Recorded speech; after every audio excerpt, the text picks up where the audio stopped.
At the beginning of the year, I set up a blog on the website WordPress, which allowed me to record my work throughout the 3 stages of production. Blogging throughout the process allowed me to ensure that I completed all the required pieces of work as I evaluated it, and were able to reference back to earlier stages much easier. When writing the blogs, I could include visual aids within it to aid the reader, and also helping me give the blog a mixture of both visuals and text. WordPress is a very user-friendly website, which allowed me to categorize each of my blogs so it could be easily seen the different stages to my productions when looking at a general overview of my blog. One of the first stages to my media project was to analyze examples of short films. For this, I used Virgin Media Shorts, a website which features short films created by professional film producers, with the intention to get a grasp of the basic conventions for short films or technical ideas, and it also aided me in the thought process for my own storyline. Along with Virgin Media Shorts, I also used YouTube to analyse examples from a mixture of both professional and amateurs to try and get a mixture of the films. I found it more beneficial as I found more abstract films which feature similar storylines to mine, so I could further develop my ideas. With YouTube having limited restrictions to who can upload onto the website, it meant there were many more examples I could view. However, due to this flexible system, it meant I came across several short films which were not beneficial. The URL feature allowed me to copy the examples into a WordPress blog so that my analysis could be viewed alongside the actual short film. From there, I began target audience research, which took the form of video discussions. For this, I used the GoPro Hero 4 Silver Edition along with a 16GB micro SD card due to its high quality, which gave the video a crisp professional look. Due to the GoPro having a high quality microphone, the dialogue clear, which helped me analyse the video much easier when reviewing it later on, in both the pre-production phase and also the production stage. I went on further to insert the videos into my blog through the means of my YouTube account. This allowed me to support my decisions made in the blog. As my ideas developed, I created an animatic for my newly formed short film concept. For this, I needed to take snapshots of all shots from my storyboard. The camera I used was a simple flip camera, a small camera that shot good quality images. The main feature to the flip camera was how simple the system was, which allowed me to take lots of photos within a short duration of time. This was necessary if I wanted to be efficient. Along with all of the hardware, I used a great deal of software to aid me with multiple stages. One of the websites I used was ScriptBuddy, a website designed for scripts, hence the name, as I found the website so very user-friendly, which made the process much more simpler for me. Just like YouTube, I was able to import the document from the website straight to my blog so that it was easily accessible in a later stage when I required it, whilst also enhancing the appearance of my blog. After the pre-production stage, it was now on to the main chunk of the project. For the majority of filming, I used the Nikon D300 for filming the majority of the shots.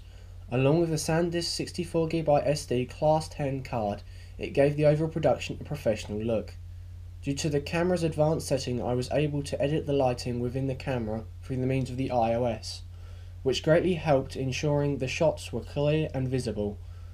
Alongside the Nikon camera, I filmed with the GoPro Hero 4 Silver to give a point of view shot at high quality.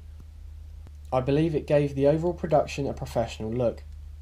The camera was on a Manfrotto camera tripod for all of the shots filmed with the Nikon D300. This was because it gave great stability to my shots I filmed and allowed me to do camera movements such as the pan featured in several of my shots. It was necessary for me to use the tripod throughout the production to prevent it being a distraction for the substance in the actual shot, and would give an unprofessional look to the film. Alongside the filming, I also used the Nikon to take the still images which would accompany my ancillary tasks at a later date. In post-production, I used a multitude of different software to edit my film, so that it was to a standard I was pleased with. One of the primary pieces of software I used for the editing was Final Cut Pro 10 on an Apple iMac. The software was very user-friendly, with its open layout which featured both the timeline and also the transitions all within the same layout. This made the process much faster. I was able to input the footage and edit the length, sound, lighting and various other bits to the required amount. so it looked professional when it came to the final edit. Also, having used it in previous years, I did not have to spend time going through each essence of the software. After completing the editing of the shots, I then moved on to composing the music to accompany the shots.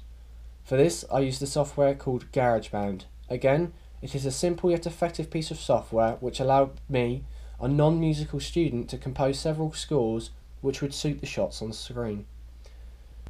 I was able to achieve this through the means of sample sounds, which in combination with each other created a piece of music to overlay the footage. It also allowed me to import my footage into the page, so that I could adjust both pieces of sound, non-diegetic and diegetic, to suit depending on what was featuring in the film, to which I could upload it into my blog for further evaluation from my peers and target audience. Now that I had completed the main section of my project, it was now time to begin the ancillary tasks. For my film reviews, I used Adobe InDesign CS5. It is a software very similar to Adobe Photoshop, with the exception that I could set up a layout which was suitable for my review, on which I was basing it around.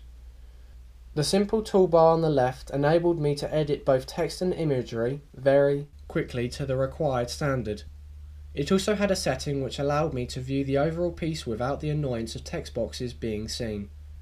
From there I also began on my second ancillary, which was my film poster. For this I used Adobe Photoshop, as it was more beneficial when it came to editing the images themselves. Its layout was very similar to InDesign, with the exception that the tools on it had different purposes. This allowed me to easily operate the software and be more efficient with my time. The tools within, such as the burn tool and contrast brightness tool, allowed me to get my image to a high standard which gave it a professional look. In addition to both InDesign and Photoshop, I used the website de fonts to get the correct fonts which would replace examples I had previously analysed. The website was excellent as it had such a wide variety of fonts which I could easily download and use within the pieces of work.